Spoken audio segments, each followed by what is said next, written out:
UP विधानसभा चुनाव 2022 की तैयारियों के बीच कोरोना का बढ़ता संक्रमण पुलिस महकमे के लिए भी बड़ी चुनौती है, जिसे लेकर पुलिस महकमा सभी जरूरी कदम उठा रहा है। अतिरिक्त पुलिस कर्मियों की व्यवस्था तो की गई, उनके साथ ही रुकने ठहरने और टीकाकरण के इंतजाम भी किए गए हैं। एडीजी कानून व्यवस्था प्रशांत कुमार का क्या इस मसले पर कहना है, सुनवाते हैं। होने वाले चुनाव के प्रति उत्तर प्रदेश पुलिस पूरी तरीके से सजग है और यूपी पुलिस अपने संवैधानिक दायित्वों का निर्वहन पूरी पारदर्शिता, निष्पक्षता तथा शांतिपूर्ण तरीके से चुनाव कराकर इसमें सफल उतरेगी, इसका हमें विश्वास है। इसके लिए पर्याप्त तैयारियां की गई हैं।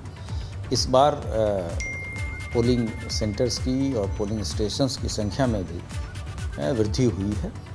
वो कोविड कंसिडरेशंस को मद्देनजर रखते हुए की गई है। और विधानसभा चुनाव के लिए गठबंधन करने के बाद अब राष्ट्रीय लोकदल और समाजवादी पार्टी के बीच सीटों के बंटवारे पर काम तेज हो गया और इसी सिलसिले में राष्ट्रीय लोकदल के अध्यक्ष जयंत चौधरी और सपा अध्यक्ष अखिलेश यादव की लखनऊ में मुलाकात हुई। दोनों के बीच जनेश्वर मिश्रा ट्रस्ट में लंबी मुलाकात चली।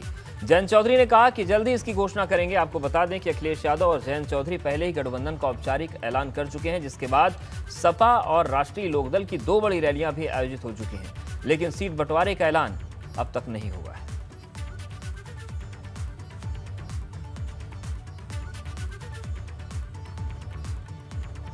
तो ये मुलाकात की तस्वीर है और इसके बाद दोनों नेताओं ने ट्वीट करके गठबंधन की बात कही। यूपी चुनाव 2022 को जीतने के लिए सभी पार्टियां जी जान से जुटी हैं। समाजवादी पार्टी ने बदायूं के दातागंज विधानसभा में पिछड़ा वर्ग सम्मेलन किया, जहां पर पिछड़ा वर्ग मोर्चा के प्रदेश अध्यक्ष राजपाल कश्यप ने भाजपा पर निशाना साधा। राजपाल कश्यप ने कहा कि भाजपा की जन विश्वास यात्रा उसकी अंतिम यात्रा है और भाजपा ऐसा डूबता हुआ जहाज है जिसमें जो भी बैठा उसका डूबना तय है। इस दौरान उन्होंने पीएम की सुरक्षा में चूक को ड्रामेबाजी बताया। जनता को बीजेपी ने दुख और दर्द देने का काम किया है।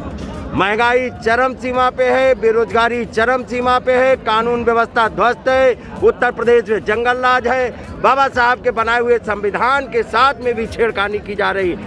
ये अब ढोकौसलेबाजी, ड्रामाबाजी बंद हो गई, अब ड्रामा कंपनी बंद हो गई, जनता खड़ी हो गई है माननीय अखिलेश यादव जी के साथ में उत्तर प्रदेश में।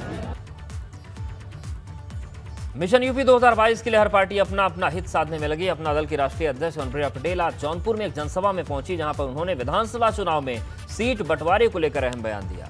अनुप्रिया ने कहा कि यूपी में पार्टी सीटों पर विस्तार चाहती है और इसे लेकर गठबंधन में सीट बंटवारे पर लगातार बातचीत चल रही है।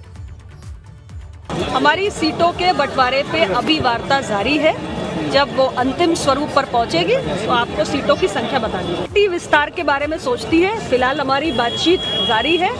अंतिम निष्कर्ष आपको बताएंगे कुछ समय में।